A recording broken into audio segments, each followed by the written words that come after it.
जैसे गौमूत्र है, आंवला है और एलोवेरा है। तो पतंजलि ने इन चीज़ों को काफ़ी बढ़ावा दिया है और किसानों को बहुत लाभ हुआ है और लोगों को भी स्वास्थ्य लाभ हुआ है।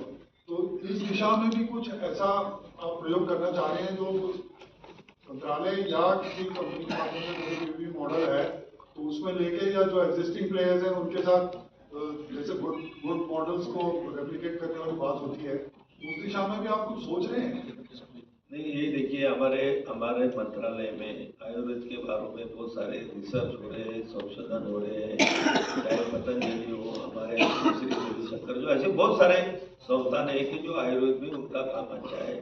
और इसके लिए हमने CCRSO ICMR के साथ भी हमने इसके लिए हमारे मंत्रालय को हमने जोड़ रखा है कि ये जो आयुर्वेदिक जो भी प्रोडक्ट होते हैं कि ज़्यादा से ज़्यादा इसकी मेडिकल ट्रायल होना चाहिए, एविडेंस, क्योंकि अगर हमको इसको लोगों में प्रचलित करना है तो लोग एविडेंस भी देखते हैं, तो एविडेंस भी तैयार करना है हमें, उसके लिए रिसर्च पेपर भी लोगों के सामने लाना है। तो ये मंत्रालय पिछले 10 साल में बहुत सारा काम, जो पहले 60-65 साल में नहीं हुआ था उससे भी ज़्यादा काम ये 10-11 साल में हो चुका है, और उसको और बढ़ाने की कोशिश हमारे मंत्रालय के माध्यम से।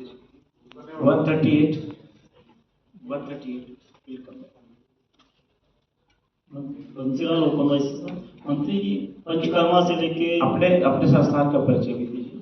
थोड़ा माइक थोड़ा दूर पकड़ के बोलो, थोड़ा समझने में। ओपन वाइस से बंसीलाल बोलो।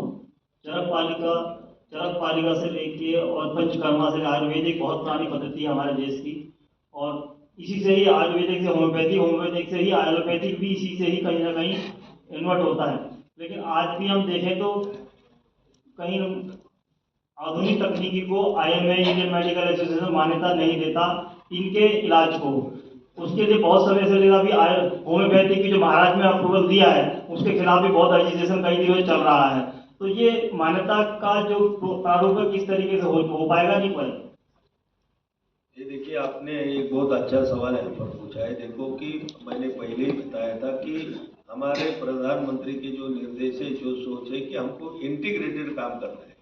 और आप सभी जानते हैं कि जो हमारे ग्लोबल स्टैंडर्ड के जो एम्स जैसे बड़े हॉस्पिटल है, सभी एम्स हॉस्पिटलों में आयुष विभाग खोले गए और वहाँ पर आयुष